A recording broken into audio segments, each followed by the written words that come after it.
dan ketentuan di saat itu, syariat di saat itu, tidak boleh ngambil ikan di hari Sabtu.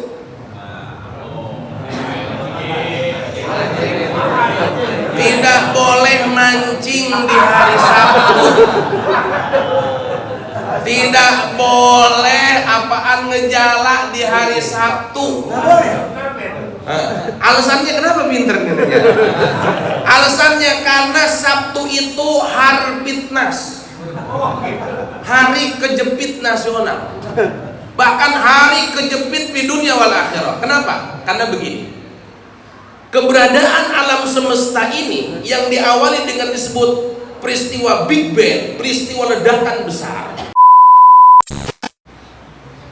Assalamualaikum warahmatullahi wabarakatuh. Waalaikumsalam warahmatullahi wabarakatuh. Alhamdulillahilladzi arsala bi Muhammadil mahmud wal awwal wal akhir wal zahir wal jabarut. Asyhadu an la ilaha illallah wa asyhadu anna sayyidana Muhammadan abduhu wa rasuluhu shadiqal maw'ud.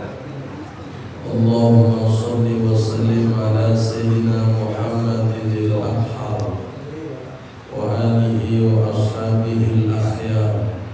Kafir 'anna dhunuba wal mawzar ya azizu ya ghaffar ya karim ya sattar. Sebelumnya saya minta maaf lebih khusus guru saya Pak Sekda. Biasa saya kalau ngomong suka duduk di bangku.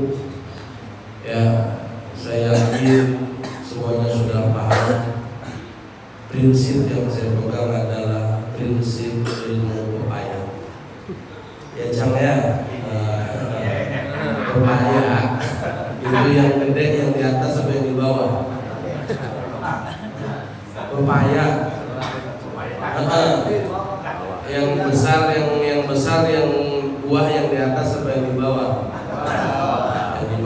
Makanya itulah prinsip saya, justru yang duduk di bawah ini lebih besar daripada saya, lebih mulia daripada saya. Hadirin jamaah rahimakumullah, nggak jadi kiai saya kalau kami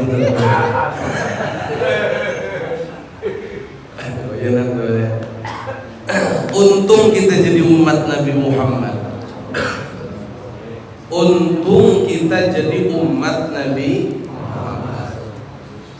Karena supremasi hukum yang diterapkan di zamannya, di umatnya Nabi Muhammad, senantiasa mengedepankan, memberi kelonggaran dan memberikan kesempatan dengan konsep pamahilil kafirina amhilhum ruwaida. Si pendosa ketika berbuat dosa tidak langsung Allah berikan hukuman dan siksa, padahal Allah mampu bisa untuk melakukannya. Allah masih memberikan waktu dan kesempatan untuk bertobat. Kalau hari ini belum bertobat, masih ditunggu barangkali besok. Besok belum bertobat, masih ditunggu barangkali lusa. Minggu ini belum bertobat, masih ditunggu barangkali minggu besok. Minggu besok tidak bertobat, barangkali masih ditunggu minggu depan.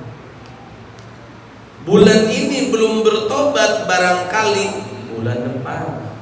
Bulan depan belum bertobat, barangkali bulan lusa.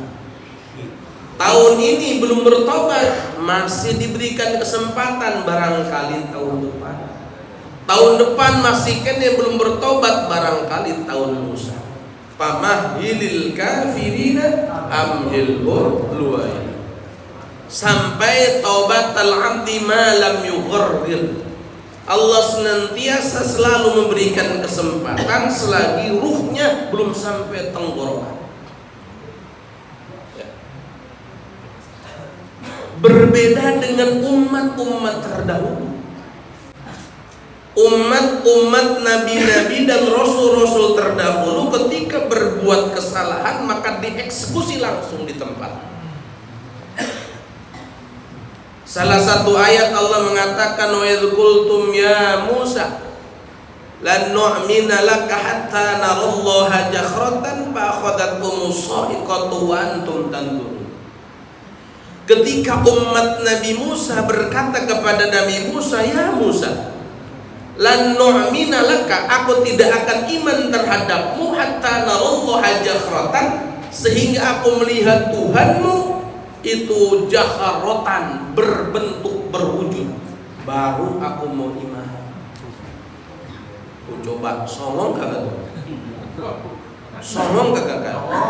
Songong Musa, aku tidak akan pernah iman terhadap Tuhanmu, aku tidak pernah iman terhadap Allah Tuhan yang engkau sembah, terkecuali aku melihat bentuknya, terkecuali aku melihat wujudnya. Apa yang terjadi? Fa akhadhatkumus sa'iqatu wa antum tanzurun. Maka orang yang mengatakan seperti itu langsung dieksekusi oleh Allah, disambar petir, gosong dan meninggal di tempat. Tuh coba. Andai kata hukum seperti itu pada zaman Nabi Muhammad, betapa banyak hari ini orang yang melecehkan agama. Betapa banyak hari ini orang yang menghinakan Al-Quran, ya, orang melecehkan syariat, menginjak-injak Al-Quran, tapi aman-aman aja. Kenapa? Karena konsep yang dipakai famahilil kafirina amhilhum. Untung kita jadi umat Nabi Muhammad. Karena kalau umat sebelumnya, nabi sebelumnya, rasul sebelumnya membangkang terhadap ajaran, syariat, ketentuan, maka dihukum seketika. Walaqad alimu wa qad alimtumul ladzina tadaw minkum bis-sabti faqulna lahum kunu qiradatan khasiin nakalan lima baina yadayha wa ma khalfaha al-ayat. Dulu itu Bani Israel, saya bukan bicara Israel, Bani Israel, karena di dalam Al-Quran disebutkan ya Bani Israel dzkuru nikmati allati, dan seterusnya. Karena Isra itu artinya, Bani itu artinya abdun, ya, Bani itu artinya komunitas keturunan. Isra itu abdun, El itu Tuhan. Ya Bani Israel itu ya Bani Abdillah, ya, yang dimaksud ya Bani Abdillah, ya Bani Yakub, wahai keturunan Yakub. Ya, keturunan Yakub itu diantaranya siapa? Yakub punya anak 12. Salah satu anak Yakub itu namanya Yusuf. Yusuf itu pernah jadi Perdana Menteri di Mesir. Ketika Yusuf jadi Perdana Menteri di Mesir, banyak itu sanak saudara dan keluarganya diangkut ke Mesir. Maka adalah komunitas kecil Bani Israel di Mesir. Dari komunitas ini maka lahirlah seorang bayi dari Bani Israel namanya Musa. Nabi Musa itu bagian daripada keturunan Nabi Yusuf. Di zaman Nabi Musa, ketika Nabi Musa dipanggil oleh Allah arba'ina lailatan, selama 40 hari untuk berkholawah di gurun Sinai. Ya, kalau bahasa Al-Quran Turi Sini, nah, sekarang namanya gurun Sinai. Kesononya habis gurun Sinai apa? Dataran Suez, ya, dataran tinggi bola Suez kesono.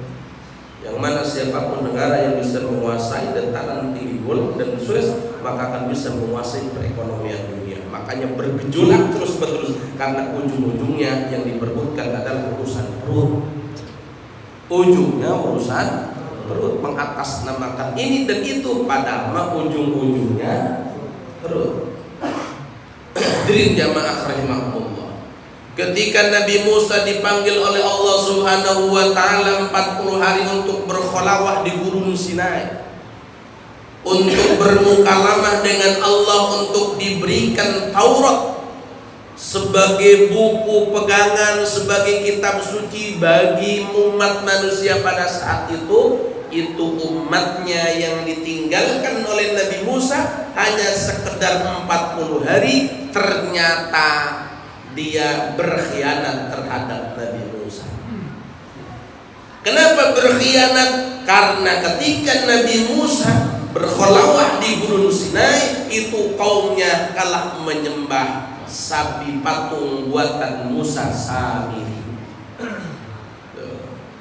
Jadi ada Musa banyak di zaman itu.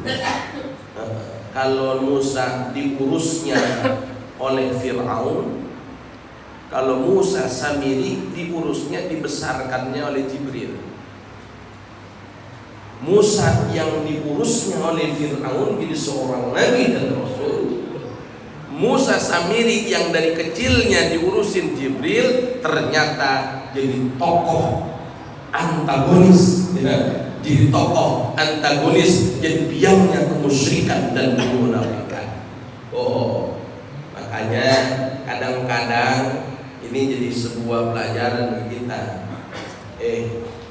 Diurusnya oleh Fir'aun, raga zalim di hadapan Tuhan, diurusnya oleh Jibril. Nah itu, makanya nggak semuanya, kadang-kadang ya begitu. Ya katanya kalau apaan buah jatuh nggak jauh dari pohonnya, tapi kadang-kadang ada buah jatuh jauh dari pohonnya, dibawa kampret. Tapi tergantung yang bawanya. Tergantung yang bawanya. Kalau yang bawanya bener, yang tadinya kagak bener jadi bener. Kalau yang bawahnya kagak bener, ya walau pohon-pohonnya buah yang enak, buah yang manis, buah yang ladat, yang bawahnya kagak bener, maka jadi tidak benar.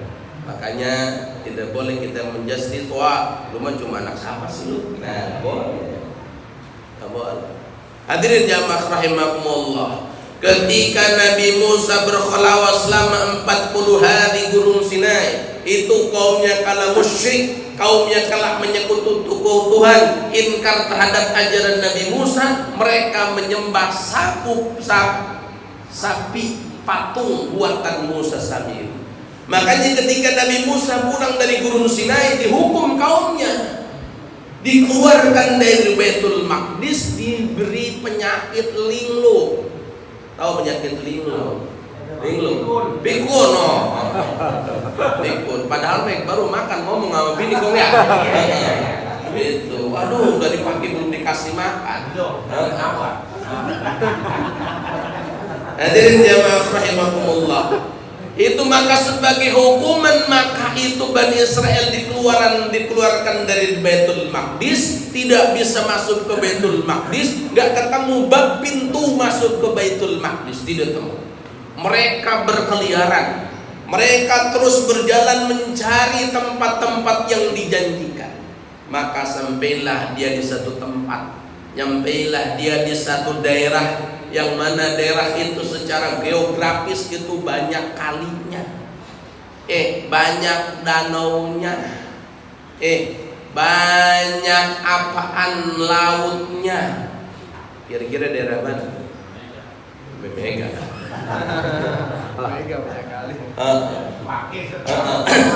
Itu ada kampung namanya Kampung Ailah, namanya kalau di dalam kajian tafsir. Itu disampaikan, dikatakan itu kaum, ya kaum Nabi Musa itu, kaum itu diberikan sebuah pelaturan dan ketentuan di saat itu, syariat di saat itu, tidak boleh ngambil ikan di hari Sabtu. Tidak boleh mancing di hari Sabtu. Tidak boleh apaan ngejala di hari Sabtu. Alasannya kenapa pinter nih?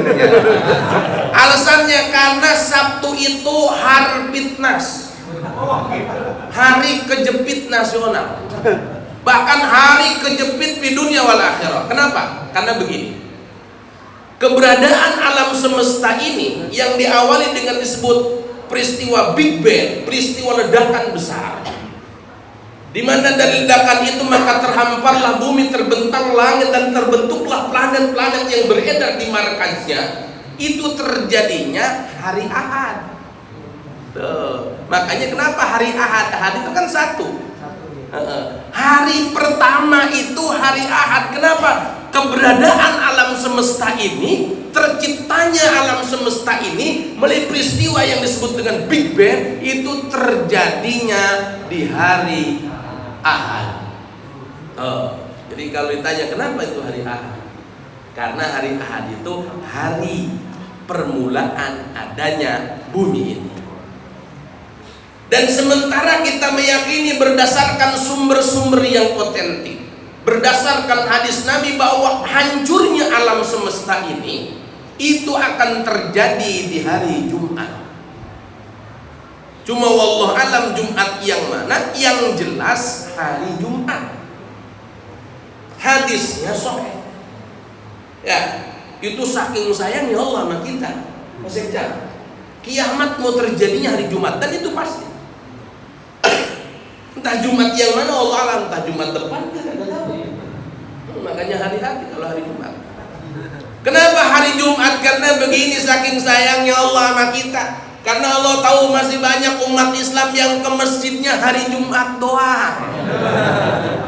Ya, bener apa bener? Masih ada umat Islam yang kayak Nasrani berangkat ke gereja hari Minggu doang.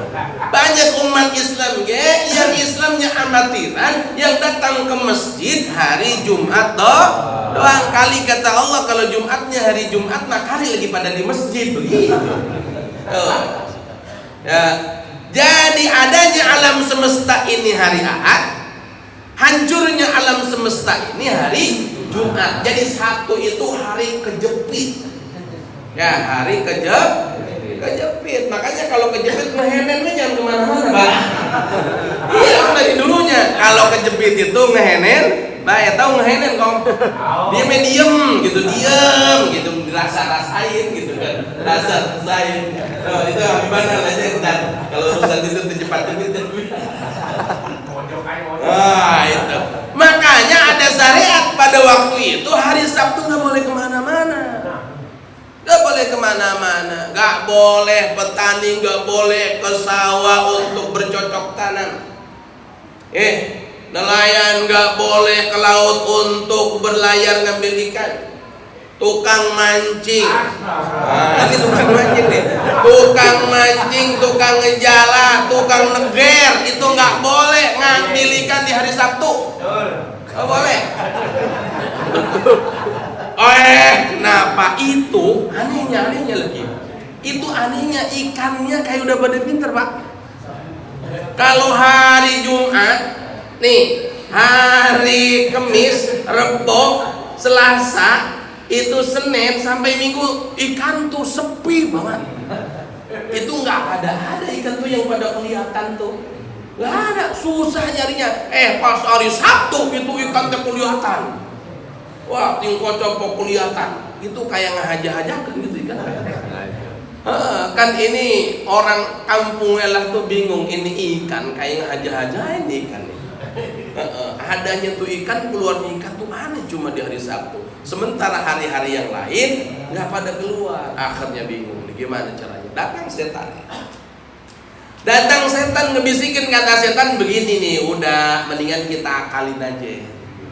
Kata setan nih, gimana akalinnya? Kita akalin aja, oleh nggak apa-apa lah. Hari Sabtu nggak boleh mancing, hari Sabtu nggak boleh neger, hari Sabtu nggak boleh nyari ikan.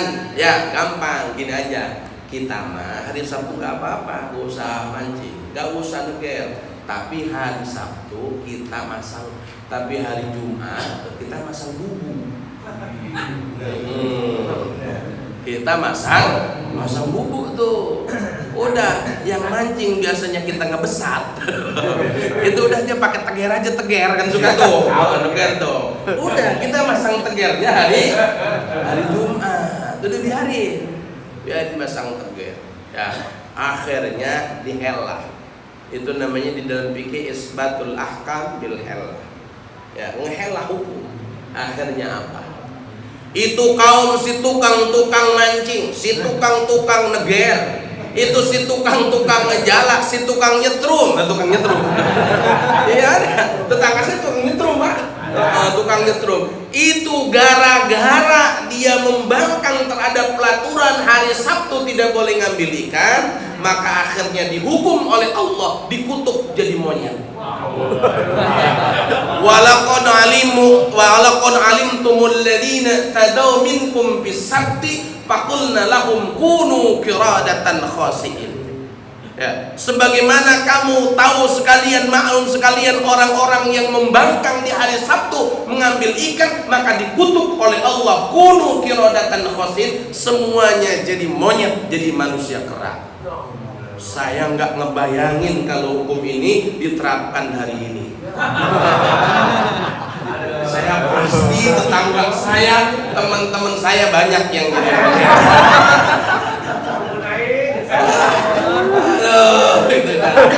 Makanya untung kita jadi umat Nabi Muhammad. Jadi salah satu yang harus bersyukur jadi umat Nabi Muhammad itu tukang mancing. Iya, tukang mancing. Karena kalau enggak karena Nabi Muhammad pasti itu bukan monyet. Nah itu Quran itu yang ngomong, bukan saya.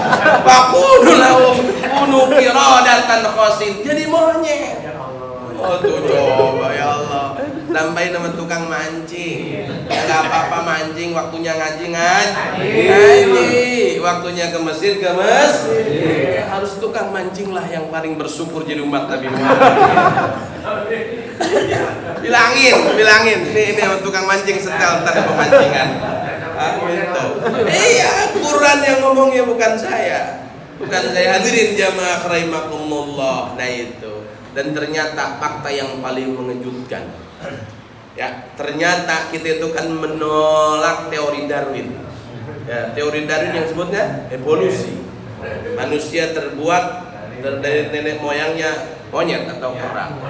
Monyet. Ternyata fakta yang ada bukan manusia dari kera, dari monyet. Yang ada bahwa ada umatnya Nabi Musa yang dulu dikutuk jadi monyet gara-gara mancing. Gitu. Dan ternyata fosil-fosil manusia kera ini ditemukan di daerah Klaten, di daerah Jawa Timur, Jawa Tengah. Oh, Asia ya. Jadi ternyata bukan ditemukan di Eropa, Mas Enda, bukan ditemukan di Hijaz di Arab, bukan ditemukan di Amerika. Fosil-fosil manusia kera itu ditemukannya di tanah Jawa. Kalau saya salah dibantah, silakan cari. Itu ditemukannya di tanah Jawa. Jadi pertanyaan saya yang pertama, berarti mungkinkah dulu Nabi Musa pernah ke tanah Jawa? Itu faktanya ada. Itu faktanya ada. Makanya ini untung mulu kita jadi umat Nabi Muhammad. Ya untung. Ternyata kata Nabi Muhammad, saya malam kajian di majlis Arba'in. Kelebihan Nabi Muhammad itu diutus berbeda dengan Nabi terdahulu. Kalau Nabi terdahulu diutus itu hanya kaumnya. Jadi kalau apaan Nabi dari suku Sunda itu hanya berlaku buat orang Sunda. Kalau nabinya orang Jawa, maka itu nabi hanya berlaku bagi orang Jawa. Jadi kalau apaan masuk di Sunda itu nggak berlaku kenabiannya, karena khusus bagi kaumnya. Itu yang repot. Ya, kalau istrinya orang Sunda, suaminya orang Jawa, nabinya beda. Nabinya beda. Yang satu nabi ini, yang satu nabi ini, gitu kan. Karena diutusnya khusus buat nabi, buat kaumnya. Tapi Nabi Muhammad diutus buat rahmatan lil alamin, bukannya buat untuk orang Arab, untuk orang apaan Quraisy, bukan, tapi rahmatan lil alamin. Cuma tadi pertanyaan saya, Pak Sekda, tolong dijawab, itu apakah dulu ada nabi dari orang Jawa?